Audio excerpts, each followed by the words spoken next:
अस्सलाम वालेकुम, न्यू और डिजिटल में खुश आमदीद। आज आपकी मुलाकात करवा रहे हैं यंगेस्ट बिजनेस वूमेन से, जो कि 3 ममालिक में बिजनेस करती हैं, साथ साथ एक्टिंग भी करती हैं। अस्सलाम वालेकुम। वालेकुम अस्सलाम। मारिया हाशमी इनका नाम है। मारिया, कैसी हैं आप? अल्हम्दुलिल्लाह, आप कैसे हैं? अल्हम्दुलिल्लाह। 3 ममालिक में बिजनेस माशाल्लाह कर रही हैं। अल्हम्दुलिल्लाह, बाय द ग्रेस ऑफ अल्लाह। माशाल्लाह। तो बिजनेस है क्या actual? Import export of fruits and vegetables, dry fruits, meat and of course leather. आप तो बड़ी यंग एज में हमें नज़र आ रही हैं।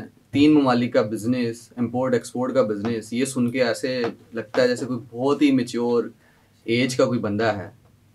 वुमन का भी तस्वुर नहीं आता, कोई बंदा है। तो आप माशाल्लाह बड़ी यंग, ये कैसे? ये अल्लाह पाक का एहसान है। अल्लाह पाक ने मुझे इस काबिल बनाया है और मेरी फादर की सपोर्ट है। उनकी वजह से, उनका जो एतमाद है और उनका जो कॉन्फिडेंट है मुझ पे, उसकी वजह से। फैमिली बिजनेस है? फैमिली बिजनेस बिल्कुल है, विरासती है, लेकिन अब मैं अपनी कंपनी ऑन करती हूँ ओमान में। पाकिस्तान में भी मेरी अपनी कंपनी है, मेरे अपने नाम पे है। And I am a member of chamber of commerce of Lahore and in Oman. जो बिजनेस आप करती हैं उसमें आप अपनी कंपनी ओन कर रही हैं पाकिस्तान में और ओमान में? जी।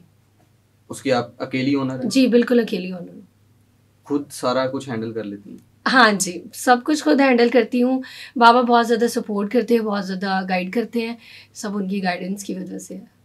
आप बिजनेस कर रही हैं, इंपोर्ट एक्सपोर्ट का बिजनेस है, आपको तो बड़ा आइडिया होगा, पाकिस्तान के तमाम मामला देखती होंगी आप, चेंज का भी। बिल्कुल देखती हूँ। और क्या नजर आ रहा है बिजनेस पाकिस्तान में कैसा है? कुछ खास अच्छा नहीं है लास्ट 4 ईयर से। आप you can say like corona के दौर से ही लेकर अब तक स्टॉक में भी बहुत फ्लक्चुएशन है, इकोनॉमी भी दिन ब दिन बदतर से बदतर होती जा रही है।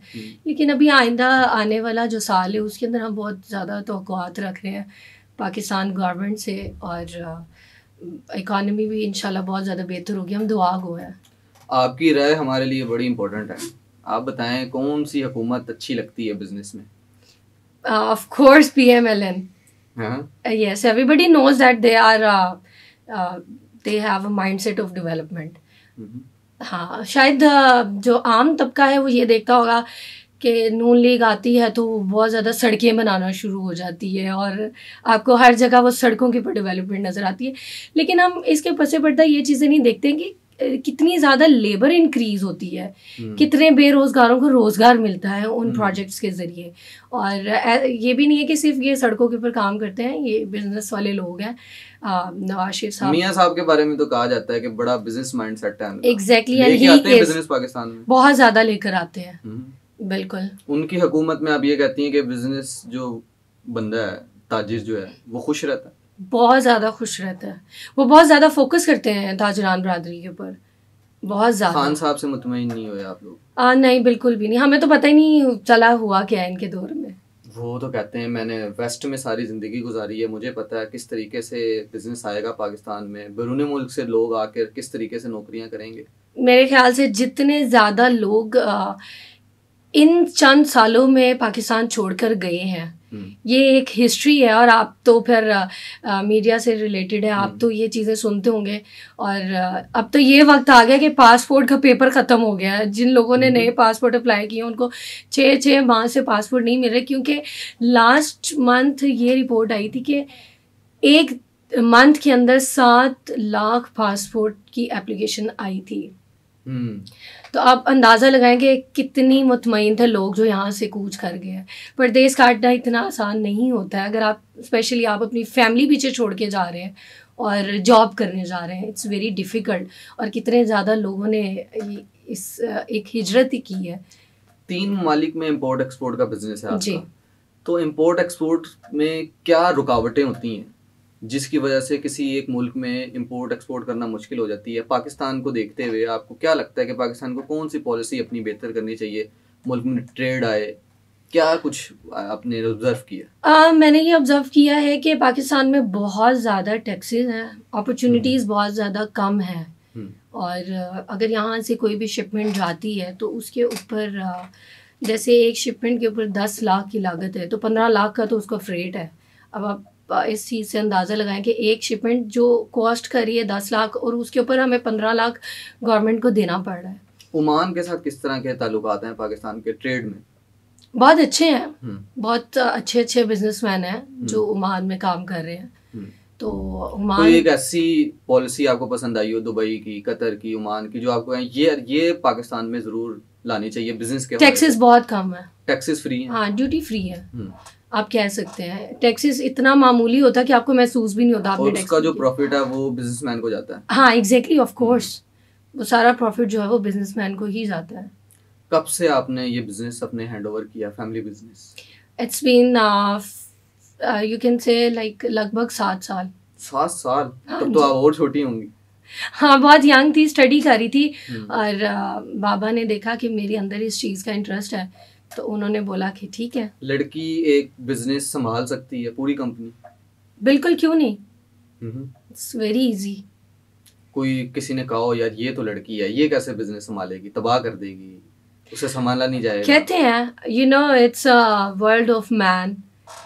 हम कहते हैं कि ये मर्दों की दुनिया है और अगर आप देखें तो बहुत सारी ऐसे टैलेंटेड लोग हैं और बहुत ज़्यादा ब्रिलियंट लड़कियां हैं जिनको सिर्फ यही सोच कर कंप्रेस कर दिया जाता है, दबा दिया जाता है कि ये लड़की है, इससे क्या करना है, ये तो अगले घर चली जाएगी, तो हमारी तो सारी मेहनत ज़ाया हो जाएगी। यही फोकस, यही पैसा और यही एक्सपीरियंस हम अपने बच्चे पे लगा देते हैं क्योंकि उससे तो यहीं रहना है, हमारी नस्ल चलानी है और ये सब है। बिल्कुल होता है ये। अब कंपनी आपके नाम पे है? जी बिल्कुल मेरे नाम पे है।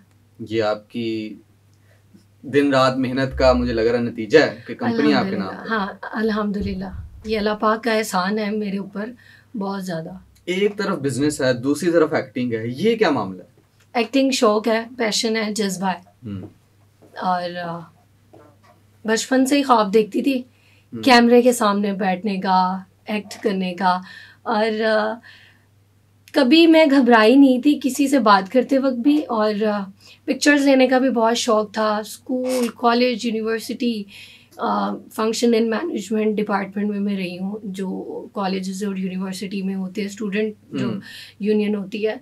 तो बस इसी क्रेज़ की वजह से मैं इन डिपार्टमेंट्स के साथ जुड़ी रहती थी। बिजनेस पे तो नहीं फ़र्क पड़ता ऐसे कोई? नहीं बिल्कुल भी नहीं, मैं दोनों चीज़ें बिल्कुल सेपरेट रखती हूँ।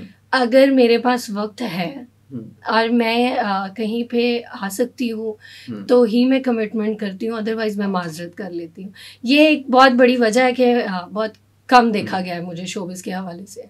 अच्छा, ये भी हमें सुनने में आया कि सांवली के नाम से आपको जाना जाता है, ये क्या मामला है? सांवली शाह, ये मेरे वालिद साहब ने मेरा नाम रखा था बचपन से ही, because I am the only one kid who is born with brown skin. तो बस वहाँ से ये मेरा नाम स्टार्ट हुआ, सांवली सांवली, और मुझे अच्छा लगा। लेकिन मैंने शाम को अपनी ताकत बनाया और अपनी शोबिस की पहचान मैंने सांवली शाह के नाम से ही।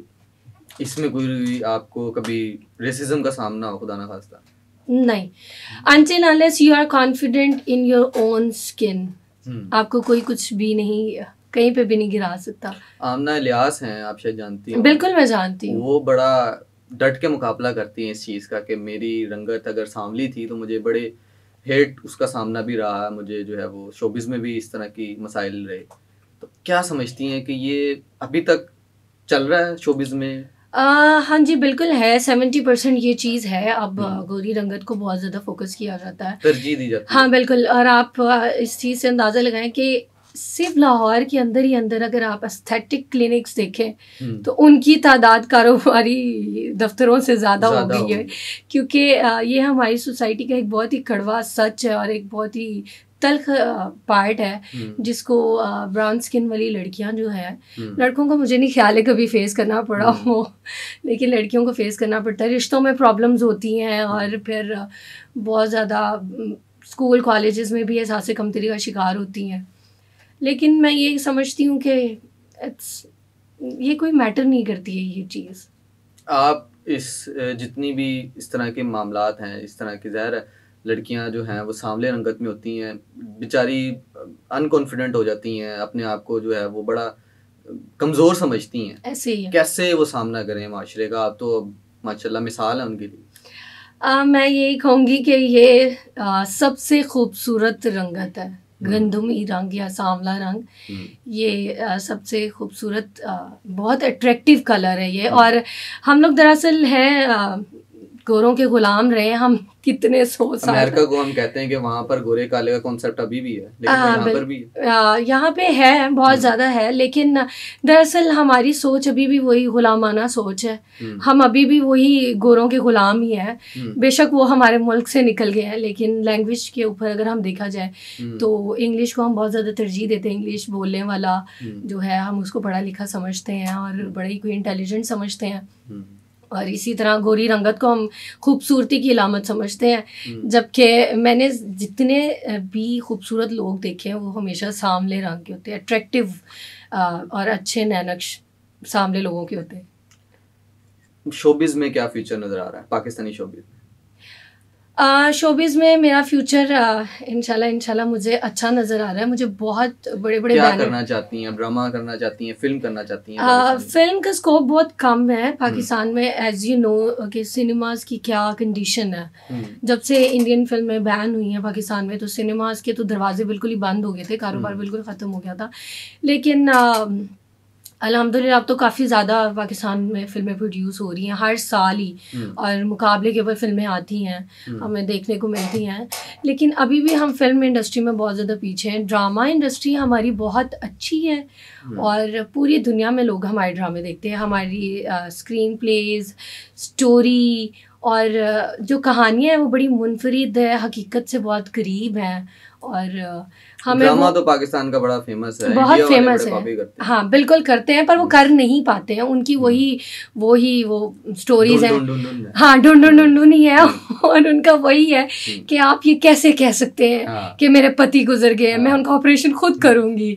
मतलब अनरियलिस्टिक चीज़ें हैं उनकी, जिनको आप इंटरटेनमेंट के लिए देख सकते हैं, लेकिन आप उससे कुछ भी, वो हकीकत के बिल्कुल भी करीब नहीं है। तो पाकिस्तान ड्रामा इंडस्ट्री बहुत ज़्यादा ग्रो कर गई है पूरी दुनिया में, आई गेस। अच्छा, आपका शोबिस से ताल्लुक है, ये भी मैं एक सवाल पूछूंगा आपसे। शोबिस की शादियां क्यों नहीं चल पाती? अभी रिसेंटली इमरान अशरफ की हम देख रहे हैं कि वाइफ ने दूसरी शादी की है। अक्सर और बेशतर हमने देखा है शोबिस के जो स्टार्स होते हैं उनकी मामलात हो जाते हैं। मैं यही कहूँगी सायरा यूसुफ का भी हमने देखा है इससे। हाँ एग्जैक्टली। अच्छा होता ये है कि जब एक ग्लैमर के थ्रू ही एक दूसरे को मिलते हैं और then they suddenly start expecting from their wives के अब ये सब छोड़ दो, अच्छा, और अब तुम घर को फोकस करो या बच्चे पैदा करो। ऐसा होता है? शोबिज में भी होता है? एग्जैक्टली ये शोबिज में सबसे ज़्यादा होता है, और उनको फिर बच्चे भी चाहिए होते हैं। मतलब आप जिस चीज़ से आप अट्रैक्ट हुए हैं खुद, आप जिस चीज़ से खींचे चले गए हैं, वो ग्लैमर था, वो उनकी वो पर्सनालिटी थी जो आप टीवी स्क्रीन्स पे देखते थे, या आप अपनी इर्द गिर्द जब वो आपकी आती थी, आपके साथ काम करती थी, आप देखते थे और आप कहते थे कि ये स्टार है और इससे शादी हो जाए तो कितना ही अच्छा है। और फिर जब आप ये देखते हैं कि she is still a star even after marriage, तो आप ये समझते हैं कि नहीं, ये जेलसी तो नहीं आ जाती कोई? प्रोफेशनल जेलसी बहुत कम खुशकिस्मत खवातीन हैं जिनके शोहर उनको सपोर्ट करते हैं, और मैं कहती हूँ इनसे ज़्यादा खुशकिस्मत कोई भी नहीं होता होगा। जेलसी फैक्टर बिल्कुल आ जाता होगा। लास्टली जाते जाते पाकिस्तान में बिजनेस शोबिस के हवाले से कोई टिप जो आपने ऑब्जर्व की और देना चाहती हैं? मैं टिप तो नहीं, मैं रिक्वेस्ट करना चाहूँगी गवर्नमेंट ऑफ पाकिस्तान से कि प्लीज़ बिजनेसमैन्स के लिए राहें हमवार कर दें। और अगर हम पाकिस्तान में बिज़नेस नहीं लाएंगे, अगर हम पाकिस्तान की चीज़ें एक्सपोर्ट नहीं करेंगे, हमारे मुल्क में दूसरे मुल्कों की करेंसी नहीं आएगी, हमारी इकॉनमी बेहतर नहीं होगी। तो अगर आप चाहते हैं कि पाकिस्तान तरक्की करे, हमारी इकॉनमी बेहतर हो, और हम वो जो ग्रे ब्लैक लिस्ट में हर साल आ जाते हैं ना कि अभी हम ब्लैक लिस्ट होने लगे, अभी हम ग्रे लिस्ट में हैं, तो वो चीज़ बहुत हद तक, पाकिस्तान बहुत ज़रखेज़ मुल्क है और हमें इसको यूटिलाइज़ करना चाहिए, बजाय इसके कि हम इसको सियासत के चक्करों में हम इसको दिन ब दिन ख़त्म कर रहे हैं। तो ये नहीं होना चाहिए। और शोबिस के हवाले से भी मैं इतनी कोई ख़ास राय नहीं दे पाऊँगी क्योंकि मैंने बहुत ज़्यादा काम नहीं किया है। लेकिन ये है कि टैलेंट की कदर करें, आप काबिलियत को देखें लुक से ज़्यादा। इवन दो मैंने ये चीज़ फेस नहीं की है, लेकिन मुझे पता है ये सबसे ज़्यादा है हमारी इंडस्ट्री में। आप लुक्स के ऊपर फोकस करते हैं, और मैं आर्ट को पसंद करती हूँ। मुझे लगता है कि वो चीज़ें जो जिनके अंदर कोई बनावट नहीं होती है, वो किरदार जिनके अंदर बनावट नहीं होती है और जिनके अंदर से फील आती है, वो वाले किरदार जो हैं उनको फोकस करें, जो ये परफॉर्म कर सकते हैं। ठीक है, वो तो फिर एडिटिंग और ये सबसे तो सब कुछ हो जाता है, लेकिन जो आपके अंदर का जो टैलेंट है या आपकी कारकर्दगी है वो आपके लुक्स से नहीं आ सकती है। तो टैलेंट की कदर करें और टैलेंट को ज़्यादा से ज़्यादा जो है वो मौका दें। बहुत शुक्रिया। Thank you. मारिया हाशमी हमारे साथ मौजूद थी। Thank you for your time. Thank you so much.